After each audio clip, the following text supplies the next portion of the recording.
그 다음 질문. 도쿄대 교토대를 가장 큰 목표로 공부하고 있는데 내신 수능 성적이 많이 중요한가요? 내신 성적이 정말 바닥인데 무리일까요? 일단 저도 확실히 장담을 못 드리는 이유가 저는 내신 성적이 좋지는 않았어요. 근데 외고를 다녔었다는 점에서 일단 그 부분을 대학 측에서 고려를 해주셨을 가능성도 있고 이 부분에 대해서도 저도 확실히 알 수가 없어요. 그래서 고려를 해주셨을 수도 있고 안 해주셨을 수도 있어요. 그래서 내신이 얼만큼 중요하다라는 거는 제가 답변을 못 드릴 것 같아요. 그래서 내신이 낮아도 상관없다라는 말은 제가 못 드리고요. 다만 추천서에 이제 학업 성적에 대한 선생님의 평가 지표라는 칸이 있어요. 그렇기 때문에 내신이 너무 낮은데 정말 높은 학업 수준이나 혹은 이 아이가 공부를 정말 잘합니다 라고 써주실 수가 없겠죠. 성적표도 제출을 하니까요. 국내 대학이라면 어떤 대학을 추천합니까? 라는 질문도 있기 때문에 성적이 너무 낮은 학생에게 뭐 서울대를 추천한다 라고는 할 수는 없겠죠. 그래서 너무 그 성적의 편차가 크면 신뢰성이 너무 떨어지기 때문에 본인의 판단으로 최대한 노력을 해서 내신도 챙기시는 편이 좋지 않을까 생각합니다. 다만 이재호 공부에 방해가 될 정도로 챙기는 거는 일단 기본적인 점수를 딸 수가 없기 때문에 그 부분은 개인의 판단에 의해서 좀 밸런스를 조절하시면 될 것 같습니다. 다음 질문. 이 질문도 꽤 많았는데요. 이재호 일본어 공부법이 궁금해요. 특히 기술 공부법도 궁금합니다. 일단 저는 독해 같은 경우에는 근거를 확실히 찾아서 표시하는 거가 가장 중요하다고 생각을 하고 접속사 혹은 역접 표현, 뭐 시카시 아니면 뭐 도코로데라든지 이런 표현들의 표시를 강하게 해두고 그 부분에 주의하는 게 중요하다고 생각합니다. 그리고 청해나 청독해 같은 경우에는 똑같은데요. 독해를 그냥 귀로 듣는다고 생각을 하셔야 돼요. 그래서 스크립트를 보고 풀 수 있으면 독해로서는 풀리는 건데 들으면 안 들린다는 거는 그거는 익숙하지 않다는 거죠. 그래서 청독해, 청해도 독해와 마찬가지 똑같은 기준으로 푸셔야 하고 즉 정확한 근거를 찾아서 표시할 수 있어야 한다. 스크립트를 보고 독해처럼 풀 수 있어야 한다 라는 거고 스크립트를 보면 풀리는데 안 들린다 하시는 분들은 많이 들으시고 연습을 하셔야 합니다. 그리고 기술 같은 경우에는 아는 한자 최대한 써서 적절한 근거와 깔끔한 주장문이 가장 중요할 것 같아요. 그리고 오타 조심하시고 그러니까 한번 쭉 훑어보는 거. 그리고 한자 아는 대로 최대한 쓰기가 중요할 것 같습니다. 그 다음 질문. 토플 공부법이 궁금합니다. 사실 토플은 유학생들이면은 이제 일본 유학생뿐만 아니라 다른 뭐 다른 나라에 유학하는 학생들도 모두 공부하고 있는 시험이기 때문에 제 조언보다는 조금 더 전문가 의견을 참고하시는 게 좋을 것 같아요. 저는 개인적으로 리딩하고 리스닝은 많이 풀어봐서 익숙해지는 게 중요한 것 같고요. 라이팅은 템플릿 외우시는 게 중요할 것 같아요. 스피킹도 마찬가지로 템플릿 외우시는 게 중요할 것 같고 저는 그리고 개인적으로 토플은 대치동 학원도 다녀보고 유학학원에서도 해보고 해봤는데 저는 개인적으로 해커스가 제일 좋았던 것 같아요. 특히 리딩 박보라쌤 수업 추천드립니다. 그 다음 공부 의욕이 안 날 때 대처법 알려주세요. 저는 잠이 정말 많은 성격이라 피곤할 때는 그냥 잤던 것 같습니다. 자는 것도 꽤 중요하고 잠을 충분히 자지 않으면 공부가 안 돼요, 사실은. 그래서 잠이 많은 성격이다라고 하시면 잠 시간을 줄이는 것보다는 그 이외에 짜투리 시간을 좀 활용하셔서 많이 공부를 하시는 게 중요할 것 같아요. 그리고 또 저는 너무 의지가 약해질 때 피곤하다 이런 것보다는 내가 왜 이걸 하고 있지? 이런 생각이 드실 때는 저는 미래 계획을 짰던 것 같아요. 버킷리스트를 세워보거나 공부가 끝나고 대학 입학하면 뭘 하고 싶은지 그런 것들을 이제 계획하다 보면 그 목표를 위해서 현재를 투자하고 있다는 생각이 들기 때문에 뭔가 조금 더 즐겁게 공부할 수 있었던 것 같습니다. 하루 순 공부 시간이 궁금해요. 앞서 말씀드렸듯이 저는 잠이 너무 많아서 정말 고2 때까지는 낮잠 시간 포함해서 10시간 이상 잤던 것 같고요. 잠만. 그 다음에 잠을 10시간 자다 보니까 그때는 학교 수업 시간 제외하고 학원 수업이 없는 날에는 아마 5시간 정도 공부했던 것 같습니다. 그리고 물론 학교 수업 시간에도 공부를 했었고요. 그리고 평소에는 정말 많이 자고 충분히 자고 내신 기간이나 시험 직전 이럴 때는 3-4시간 자면서 공부를 했던 것 같아요. 그래서 씻는 시간 제외하고 셔틀버스에서 탈 때나 혹은 지하철 걸어가면서 계속 틈틈이 계속 공부를 했던 것 같습니다. 이제는 그렇게 절대 못하지만 고3 6월 이재유 끝나기 전 반년? 딱 고3 반년은 규칙적으로 생활하려고 노력을 했던 것 같아요. 잠도 좀 줄이고 그래서 스탑워치로 시간을 재면서 공부를 했더니 아마 평균적으로는 8시간에서 10시간 정도 했던 것 같습니다. 이재유가 끝난 이후에는 사실은 마음도 편해지고 해서 충분히 자면서 소논문 준비를 해서 그때는 공부 시간, 순공부 시간은 그렇게 많지 않았던 것 같습니다. 지방에서 도쿄대를 준비하고 있습니다. 이재유 같은 경우에는 혼자 준비하고 있는데 어떻게 해야 될까요? 해보셨을 때 좋았던 문제집 등을 추천해주세요.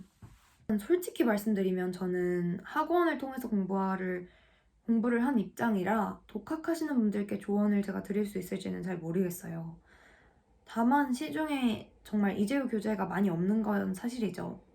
그래서 방학 때만이라도 가능하시다면 이제 수도권에 있는 학원을 다녀보시고 그 교재로 이제 남는 시간에 혼자 공부하는 것도 하나의 방법일 것 같고 아니면 인강도 요즘에는 있는 것 같더라고요.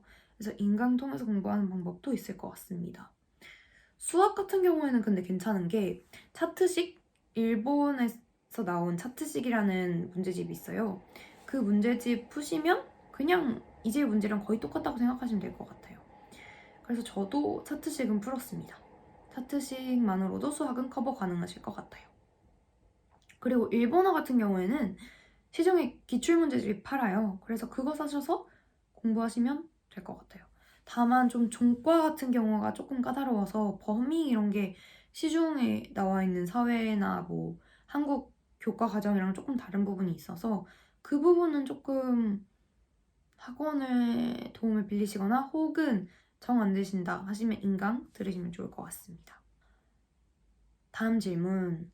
토플이 97점이 있는데 80점 정도도 붙었다는 이야기도 있고 100점 안 넘기면 안 된다 등등 말이 많습니다. 합격자로서 어떻게 생각하시는지 궁금합니다. 토플은 기준보다는 높으면 높을수록 좋다 라는 말씀밖에 드릴 수 없어요. 저도 사실은 이 정도면 됐다 하고 멈춘 게 아니라 그냥 최대한 해봤어요. 할 수 있는 만큼 해봤고 출원 직전까지 했었어가지고 저도 마지막 몇 달 동안 점수가 하나도 안 오르더라고요. 정말 1점 올랐나? 그래서 되게 허무하긴 했는데 지금 생각해도 나는 더 못하겠다 라는 생각이 제가 할 수 있을 만큼 해서 낸 점수라 저는 어쩔 수 없었을 뿐이고 제 점수가 합격 기준 컷이다 라고는 말씀 못 드릴 것 같아요. 그래서 불안하시다면 더 하시는 걸 추천드리고 그리고 다른 공부하고 병행을 꼭 하셔야 돼요. 이재유가 아직 안 끝났다면 이재유는 놓지 말으셔야 합니다. 네, 그래서 저는 이재유를 6월에 끝내고 그 이후에 계속 토플에 전념했던 케이스라서 다행이었지만 이재유를 놓으면서 토플 점수를 올리겠다라는 것은 굉장히 위험한 방법이라고 생각합니다. 재수, N수생 등 나이가 도쿄대 입시에 지장이 크다고 생각하시나요? 처음 질문에서 말씀드렸던 것처럼 유학생의 경우에는 지원 자격에서 고교 졸업 후 3년 이내 지원 조건이 명시가 되어 있어요. 그래서 그 안에 그 조건에만 부합하신다면 아마 문제될 건 없다고 생각합니다. 그리고 충분히 재수생, N수생 분들도 많으시기 때문에 걱정하실 필요는 없으실 것 같습니다. 연결되는 질문으로서 20대 중후반 분들도 유학을 많이 가는지 궁금합니다. 도쿄대 같은 경우에는 이제 지원 자격에 졸업 후 3년 이내라는 기준이 있기 때문에 20대 중후반까지는 조금 어려우실 것 같아요. 다음 질문은 강남 8학군 지역에 거주 중이어서 내신 측면에서 상대적으로 다른 학교보다 불리하다고 생각하는데 이러한 지역에 따른 편차를 대학에서 고려해 줄까요? 학교 커리큘럼을 제출하는 걸로 알고 있는데 이를 분별하는 걸까요? 내신에 대한 부분은 제가 앞서 언급드린 것처럼 장담드릴 수가 없습니다. 저 같은 경우에는 학교 커리큘럼을 제출하지 않았어요. 말씀드릴 수 있는 것은 내신은 객관적인 지표가 되기는 어렵다고 생각을 해요. 말씀해주신 것과 같이 편차도 있고 그게 절대적인 지표가 될 수는 없지만 대신 학교 생활의 성실도 이 학생이 얼마나 열정을 가지고 공부에 임하고 있는지에 대한 지표는 될 수 있다고 생각을 해요.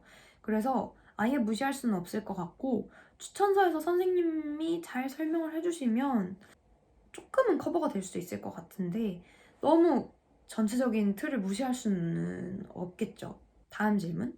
혹시 문부성을 병행하셨나요? 저는 문부성은 전혀 준비한 적이 없고 이재유를 통한 사비 유학 시험에 집중했습니다. 다음 질문.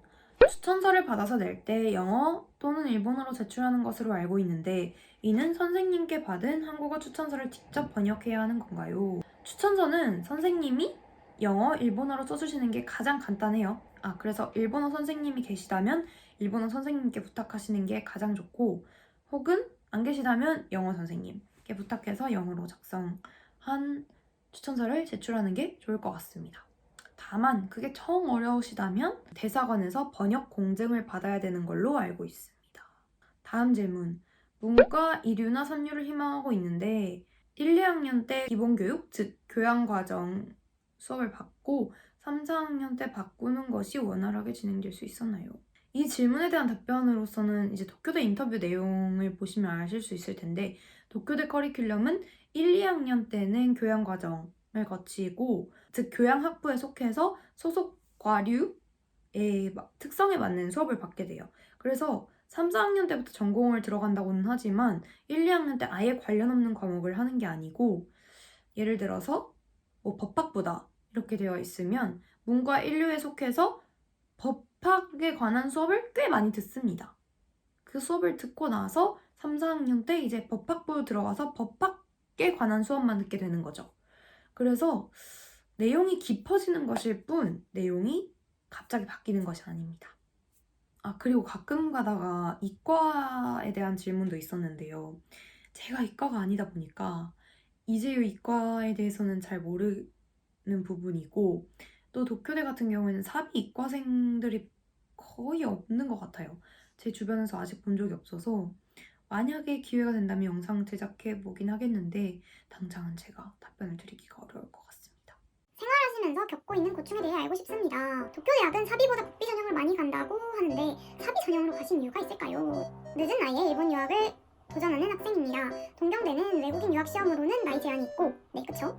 올해 만 30이며 일본 현지 센터 시험으로 입학 시 나이 제한이 없다고 들었는데 사실인지 알 수 있을까요? 도쿄대 선언문 준비를 보통 얼마나 하나요? 일본 대학원을 준비 중인데요. 외국인 전형으로 입학을 하면 등록금의 절반에서 그 이상까지도 지원이 된다고 하는데 맞는 말인지 궁금합니다. 비교적 빠른 나이에 일본 유학을 결정해서 이재유와 겹치는 과목들 중 학교에서의 공부를 따라가는 게 좋을까요? 아님 일본 유학 학원을 다니며 거기서 직접적으로 공부를 하는 것이 좋을까요? 도쿄대가 내신을 본다는 얘기가 있어서 내신 비중이 크다고 생각하시나요? 내신이 낮아서 이재유랑 토플에서의 고득점으로 커버가 가능할까요? 도쿄대는 유학생이 적은 것 같은데 사비 한국인 유학생은 대략 몇 명 정도가 합격하였나요? 지원하신 대학들 알고 싶습니다.